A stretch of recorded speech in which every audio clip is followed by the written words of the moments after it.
Ayo, 1, 2, 3. Assalamualaikum warahmatullahi wabarakatuh. Kami dari kelompok mekanika yang beranggotakan Muhammad Hisham Hanif, Chris Putri Margareta. Aku Sumarani, Kami akan menjelaskan 10 soal yang telah diberikan oleh Pak Unggul. Oke.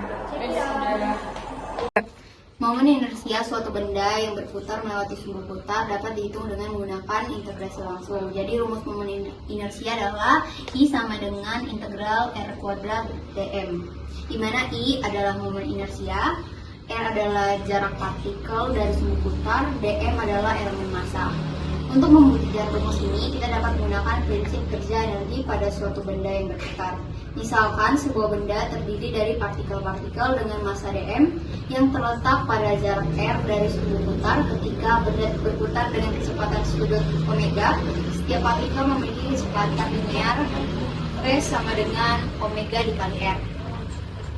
Energi kinetik partikel dengan massa dm adalah dk sama dengan 1/2 dm dikali v kuadrat.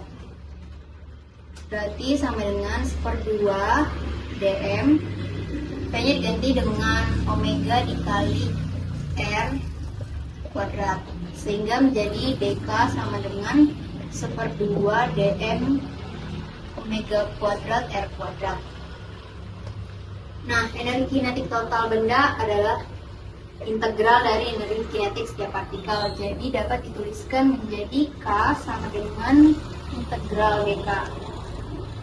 Berarti sama dengan integral 1/2 dm omega kuadrat r kuadrat. Berarti sama dengan 1/2 omega kuadrat integral r kuadrat dm. Lalu berdasarkan definisi, momen inersia adalah I sama dengan integral r kuadrat dikali dm. Jadi energi kinetik dapat dituliskan sebagai K sama dengan 1/2 I kali omega kuadrat. Karena energi kinetik rotasi adalah 1/2 I omega kuadrat, maka rumus momen inersia I sama dengan integral R kuadrat dm terbukti benar. Kalau untuk metode yang kedua, kita menggunakan metode integrasi sumbu sejajar. Teorema sumbu sejajar menyatakan bahwa momen inersia suatu benda yang berputar melewati sumbu sejajar dengan sumbu utama benda tersebut adalah I sama dengan ICM plus MD kuadrat, di mana I adalah momen inersia benda terhadap sumbu putar, ICM adalah momen inersia benda terhadap sumbu putar yang melalui pusat massa, M adalah massa total benda, D adalah jarak antara sumbu putar dengan pusat massa.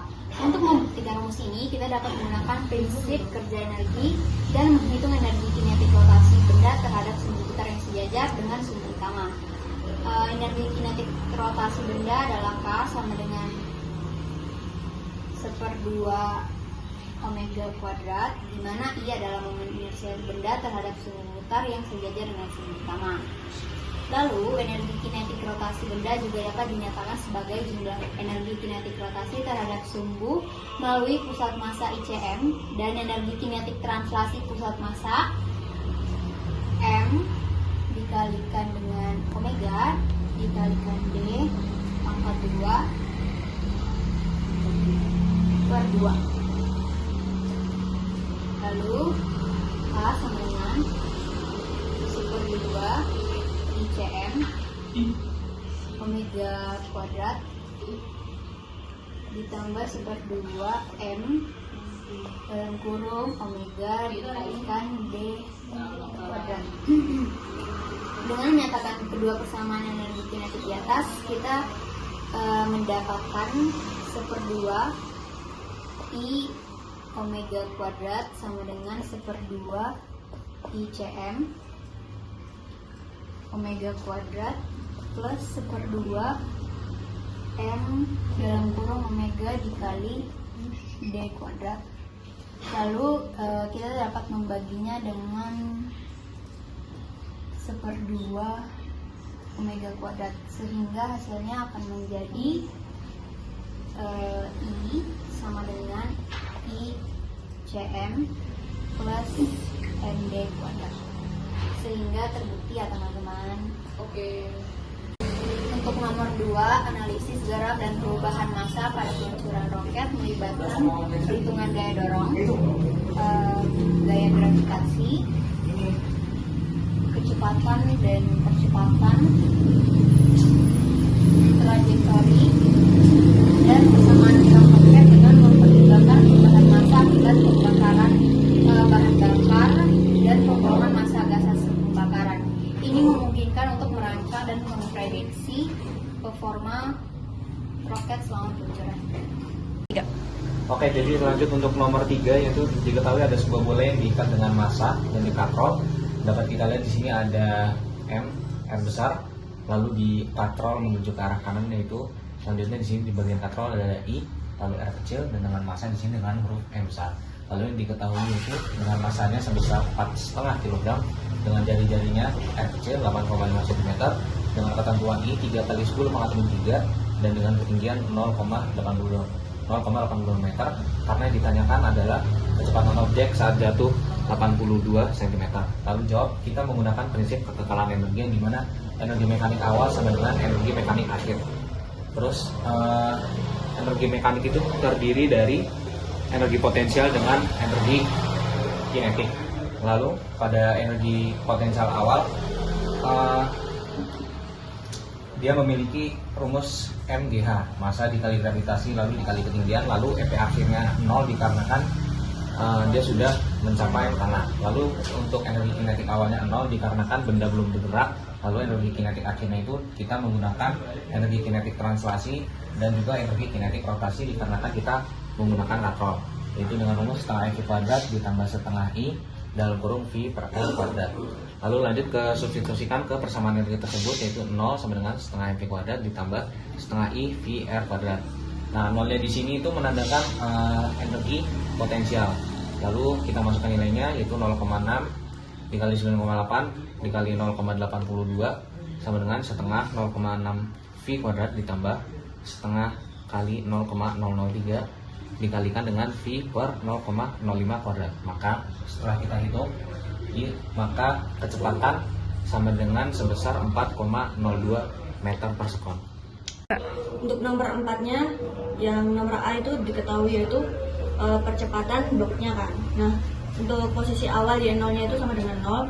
Untuk y-nya yaitu minus 75 cm yang dijadikan ke meter, yaitu minus 0,75. Untuk waktunya yaitu 5 second. Nah, untuk persamaannya yaitu y sama dengan y0 plus v0t plus 1/2 at kuadrat. Ya, dimasukkan ke nilai diketahuinya tadi, yaitu ini kan minus 0,75 sama dengan ini 0 plus 0 plus 1/2 A 5 second tadi, terus nilai A nya yaitu minus 0,06 meter per. Untuk nomor 4 poin B nya yaitu yang ditanyakan yaitu tegangan tali T2. Ini digunakan hukum kedua Newton, yaitu sigma Fj sama dengan M2A. Sigma Fj nya ini diturunin jadi T2 sama dengan minus M2G sama dengan M2A. Terus diturunin lagi T2 sama dengan M2G plus A. Dimasukin nilainya 0,5, 9,8 plus nilai A tadi yang udah dikerjain yaitu 0,06, sehingga dihasilkan 4,93 Newton. Untuk yang ditanyakan selanjutnya yaitu yang C, yaitu tegangan tali di sini kan. Nah, di ini digunakan hukum kedua Newton, yaitu sigma Fj sama dengan M1A. Untuk diturunin lagi T1 sama dengan M1, gaya gravitasi sama dengan M1A. T1 nya yaitu M1G plus A sama dengan 0,46, 9,8 plus 0,06, yaitu yang 4,51 N. Untuk nomor 4, poin D yang ditanyain yaitu percepatan sudut katrol. Untuk keseimbangan torsi katrolnya sendiri yaitu T1R minus T2R sama dengan I alpha. Untuk nilai alfanya sendiri itu persamaannya sama dengan T2 minus T1R per I. Ini dimasukin yaitu 4,93 minus 4,51 dikalikan 0,05 per I. Nah, untuk menghitung nilai I-nya sendiri yaitu didapatkan dari momen inersia silinder terjal, yaitu dengan persamaan I sama dengan 1/2 mr kuadrat. Terus dimasukin 1/2 10 0,05 kuadrat yaitu 0,0125. Nah, untuk nilai alfanya sendiri yaitu 4,93 minus 4,51 dikalikan 0,05 per nilai I-nya tadi 0,0125, yaitu sehingga didapatkan 1,68 radian S kuadrat. Untuk nomor 5 ini sendiri yaitu bola kuningan ini yang bermasa 0,280 gram yang menggelinding ke lintasan ini ya, yang diketahui R-nya itu 14,0 cm. Terus ini poin A. Untuk poin A itu mencari ketinggian H. Untuk ketinggian H ini itu diperlukan gaya sentripetal yang disediakan oleh gaya normal dan gaya gravitasi NG. Di puncak loopnya ini, puncak loop N ini sama dengan NG cos 90 theta yaitu sama dengan 0. Terus untuk menyamakan gaya sentripetal tersebut itu diperoleh mv kuadrat per R sama dengan mg, yaitu V sama dengan pangkat Rg. Untuk menerapkan gaya kekekalan energi dari titik lepasan bongkar dihasilkan mgh sama dengan 1/2 mv kuadrat. Untuk mencari H-nya sendiri yaitu V kuadrat per 2G sama dengan Rg per 2G, yaitu R per 2 14,0 sama per 2 sama dengan 7 cm. Untuk nomor 5 poin B-nya yang ditanyakan yaitu berapa besar gaya dari horizontalnya, yaitu besar gayanya yang berada di titik Q, yaitu rumusnya mg yaitu 0,280 gram kali 9,8 m second kuadrat, yaitu 2,74 kali 10 pangkat minus 3 Newton. Nah, untuk poin C-nya sendiri yang ditanyakan yaitu arah komponen gaya horizontal yang bekerja pada bola di titik Q. Jawabannya yaitu arah gaya horizontal di titik Q menuju ke pusat lingkaran loop. Untuk selanjutnya nomor 6 kita dapat melihat di sini ada dua balok A dan B yang digantung dengan 3 tali. Yang pertama ada T1, T2 dan T3, dan juga ada sudut yang mengapit T1 dengan T3, yaitu sudut mengapit yang T1 itu dilambangkan dengan theta dan T3 sini sebagai kita anggap sebagai alfa. Oke, lanjut. Yang diketahui dari soal tersebut adalah berat dari balok A itu sebesar 40 Newton dan berat dari balok B itu sebesar 50 Newton dengan sudut yang mengapit T1 sebesar 35 derajat. Terus selanjutnya yang ditanyakan di poin A yaitu tegangan pada T1. Langkah selanjutnya itu kita memproyeksikan gaya apa saja yang terjadi pada tali di T1. Yang pertama ini ada garis tegangan T1, juga garis yang ke bawah ini beratnya ini dari balok, terus yang T2 ini seperti garis lurus. Lalu kita memproyeksikan arah kerja dari si sudut yang mengapit, yaitu T1 cos theta. Lalu ketika sudut mengapit, ujung dari proyeksi yang mengapit dari sudut tadi kita proyeksikan lagi menuju ke arah kiri, yaitu min T1 sin theta karena dia mengarah ke arah kiri. Lalu selanjutnya kita menggunakan rumus energi yang dimana sigma EV sama dengan M dikali AY. Karena ini kita melihat dalam soal dua balok ini dalam keadaan setimbang, lalu maka A sama dengan 0, lalu kita lanjut menuju sigma EV sama dengan 0. Lalu rumusnya T1 cos theta dikurangi berat dari balok A sama dengan 0. Lalu kita bisa substitusikan T1 sama dengan WA sama dengan cos theta sama dengan 40 per cos 35. Lalu 40 per 0,82 sama dengan 48,78 Newton. Oke, lanjut ke poin B, itu mencari tegangan di T2. Lalu selanjutnya kita langsung menggunakan rumus sigma fx sama dengan M dikali AX dengan keadaan setimbang juga, maka A sama dengan 0. Lalu kita masukkan rumus sigma fx sama dengan 0 dengan rumus sigma fx T2 min T1 sin theta sama dengan 0. Lalu kita keluarkan T1 sin theta-nya menuju ke ruas kanan. Lalu T2 sama dengan T1 sin theta, T2 sama dengan 48,78 dikali sin 35 dengan T2 yang menghasilkan nilai sebesar 27,8 Newton. Lalu berlanjut kepada poin C, tegangan T3, kita bisa melihat proyeksi gayanya seperti ini. Oke, lanjut menuju ke sigma fx sama dengan 0, kita bisa memakai dua rumus ini, sigma fx sama dengan 0 atau sigma fx sama dengan 0. Langkah pertama ini kita mencari sigma fx dulu dengan menggunakan berat balok B, lalu sama dengan T3 cos theta, dimana cos theta ini 90 karena kita mengapit sudut tegak lurus. Oke, lanjut, karena ini 50 Newton ini belum kita temukan karena ini merupakan gaya proyeksi yang mengarah ke atas 50 Newton. Lalu dengan menggunakan rumus Pythagoras maka didapatkan nilai T3 sebagai berikut. T3 sama dengan 50 kuadrat ditambah 27,8 kuadrat di akar, lalu sama dengan T3 ketemu nilai sebesar 57,21 Newton. Lanjut menuju poin ketiga dari nomor 6, yaitu kita disuruh mencari sudut theta yang mengapit pada T3 dari persamaan bahwa T2 sama dengan T3 sin theta sama dengan 27,8 Newton. Maka nilai theta adalah T3 sin theta sama dengan 27,8 Newton. Lalu kita pindahkan T3 menuju ke ruas kanan, yang dimana sin theta sama dengan 27,8 per T3, dan T3 kita tahu nilainya sebesar 57,21. Lalu sin pangkat min 1 theta sama dengan 27,8 per 57,21, dan kita menghasilkan theta sebesar 29,08 derajat.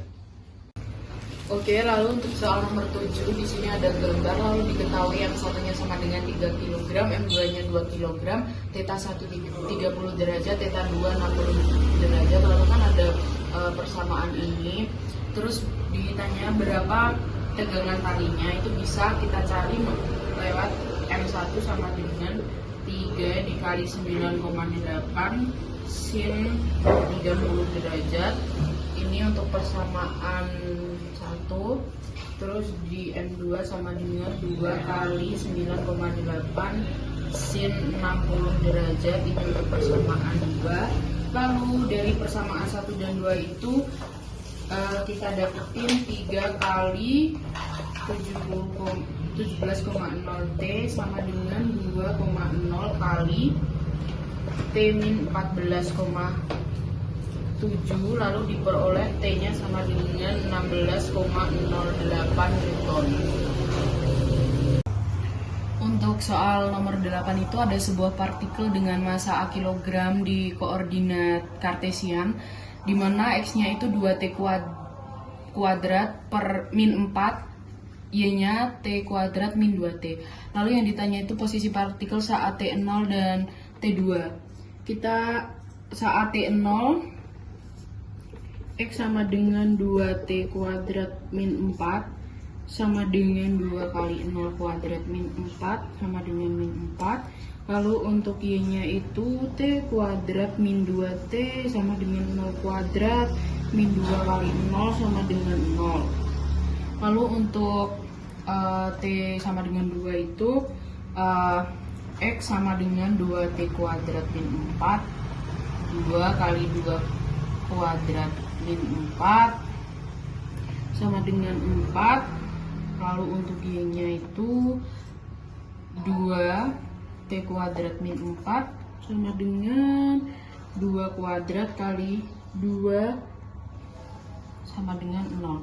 Jadi waktu posisi partikel di T sama dengan 0 itu di min 4,0. Kalau yang di T2 itu di 4,0. Lalu untuk yang nomor 8B itu kan ditanya kecepatan partikel saat T sama dengan 2. Jadi kita turunkan dulu persamaannya. Jadi Vx sama dengan dx per dt sama dengan 4t. Lalu untuk kecepatan dia-nya itu dy per dt sama dengan 2t min 2. Lalu untuk ketika t sama dengan 2 itu Vx nya sama dengan ini 4 dikali 2 sama dengan 8. Lalu untuk V nya itu ini jadi 2 kali 2 min 2 sama dengan 2. Untuk besaran vektornya sendiri itu jadi kecepatannya itu akar Vx kuadrat plus Vy kuadrat sama dengan akar 8 kuadrat plus 2 kuadrat sama dengan akar 68, hasilnya 8,24 meter per second. Untuk yang C itu kan ditanya percepatan ketika T sama dengan 2, itu kita turunkan dari persamaannya tadi ya guys. AX sama dengan dVx per dt sama dengan 4, AY sama dengan dVy per dt sama dengan 2. Lalu untuk besaran vektornya itu A sama dengan akar AX kuadrat plus AY kuadrat sama dengan akar 4 kuadrat plus 2 kuadrat sama dengan akar 20 sama dengan 4,47 meter per second. Nah, di sini tadi itu kan didapatin bahwa percepatan partikelnya itu 4,2. Lalu untuk yang 8D itu ditanyakan vektor gaya eksternal yang bekerja pada partikel, itu tuh tinggal Fx sama dengan Max sama dengan 4A. Untuk Fy-nya itu My sama dengan 2A. Jadi vektor yang bekerja di partikel yang eksternal itu 4A, 2A. Lalu untuk yang E itu kan ditanya bila partikel tersebut diberikan gaya dua kali dari semula, maka bagaimana percepatan partikelnya? Itu bisa kita mulai dengan ada EF dan A awal, itu sama dengan F M kali A, di mana A sama dengan F per M. Terus A aksen itu menjadi 2A karena gayanya tadi 2 kali. Lalu untuk percepatan akhirnya kan berarti menjadi 2 kalinya. Terus F dan A setelah perubahan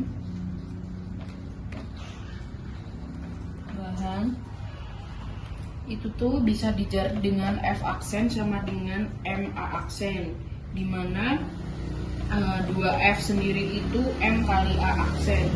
A aksen sama dengan 2F per M sama dengan 2F per M sama dengan 2A. Oke, jadi di nomor 9 diberikan sistem dengan 3 massa dengan masing-masing berat 100 gram, 100 gram dan 200 gram. Dan sistem ini saling berhubungan. Dan di sini itu ada sumbu Y, kemudian ada sumbu X. Baik, dan di poin A itu dicari koordinat pusat massa, yang mana rumus pusat massa dari X yaitu sigma M1 MI dikali XI per sigma MI dikali per sigma MI. Kemudian pada pusat massa Y yaitu sigma M dikali Y per sigma M. Nah, di sini kita mencari X pusat massa dulu, yaitu sigma MI dikali XI, yang mana sigma M itu merupakan massa dari benda tersebut. Karena ini benda ini 100 gram, maka diubah menjadi kilogram, yaitu 0,1. Kemudian dikali nilai X, yang mana X di sini yaitu 0. Kemudian ditambah 0,1 dikali 8 ditambah 0,1 dikali 8 per M yang di sini yaitu 0,1 ditambah 0,1 ditambah 0,2. Ini maaf ralat sebenarnya 0,2. Oke, jadi dijumlah maka akan didapatkan yaitu 2,4 ditambah per 0,4 sama dengan 6 cm. Kemudian untuk Y pusat massa yaitu rumusnya sigma M dikali Y per sigma M. Itu sama seperti tadi, M merupakan massa, dimasukkan 0,1 dikali 0 ditambah 0,1 dikali 0 tambah 0,2 kali 6 per 0,1 ditambah 0,1 ditambah 0,2 didapatkan hasil 1,2 per 0,4 sama dengan 3 cm. Kemudian yang poin B yaitu momen inersia terhadap sumbu X. Diketahui bahwa rumus momen inersia terhadap sumbu X yaitu X sama dengan sigma M kali dalam kurung YI kurangi Y pusat massa dalam kurung kuadrat, yaitu tinggal dimasukkan 0,1 kali 0 kurangi 3 kuadrat ditambah 0,1 dalam kurung 0 min 3 kuadrat ditambah 0,2 dalam kurung 6 kurangi 3 kuadrat, maka didapatkan hasil 0,9 ditambah 0,9 ditambah 1,8 dan hasil momen inersianya yaitu 3,6 kg kali massa kuadrat. Kemudian di nomor 9 poin C yaitu mencari percepatan linear massa.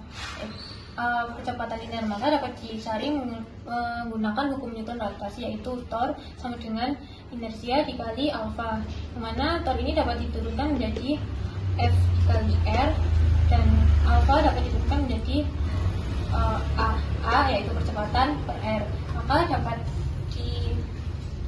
menjadi rumus A sama dengan F dikali R kuadrat per I atau inersia, maka dapat masukkan yaitu 7,2 dikali 10 pangkat min 3 dikali 6 kali 10 pangkat min 2 pangkat 2 per 3,6, maka didapatkan hasil 7,2 dikali 10 pangkat min 6 meter per second kuadrat. Kemudian di nomor 10 diberikan sistem katrol seperti berikut dengan theta 30 derajat, yang kedua yaitu massa katrol 10 kg, kemudian jari-jari katrol 40 kg dan gravitasi 10 meter per second kuadrat, dan T yaitu tegangan tali 10 M. Dan pada nomor poin A yaitu dicari inersia katrol saat diputar, karena rumusnya adalah I sama dengan M setengah MR kuadrat, dan dari persamaan ini maka dapat dimasukkan setengah dikali 10 dikali 4 0,4 pangkat 2 dan didapatkan hasil 0,8 kilometer kuadrat. Kemudian untuk 10 poin B yaitu percepatan angular katrol, maka dapat digunakan Newton Rho dengan inersia dikali alfa, mana ini dapat diturunkan menjadi F dikali R sama dengan I dikali alfa, dan dapat dari sini dapat dimasukkan yaitu F nya adalah 10 kali 0,4 sama dengan 0,8 dikali alfa, maka alfa dapat dicari yaitu 4,08 sama dengan 5 radian per second kuadrat.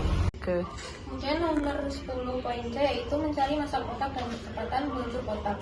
Untuk massa kotak dapat digunakan untuk metode kedua yaitu sama dengan M dikali G dikali sin beta dengan M dikali percepatan, maka dapat dimasukkan yaitu 10 dikali sin 30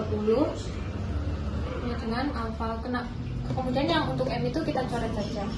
Kemudian dapat diturunkan sin 30 sama dengan setengah sama dengan A, maka nilai A sama dengan 5 meter per second kuadrat. Kemudian untuk yang percepatan bergerak itu dapat digunakan rumus sama F sama dengan M dikali gravitasi dikali M dikali percepatan, maka dapat dimasukkan yaitu 10 sama dengan M dikali 10 dikali 5. Maaf, ini ralat maksudnya 12. Kemudian dihasilkan yaitu 10 sama dengan 10 M kurangi 5 M, maka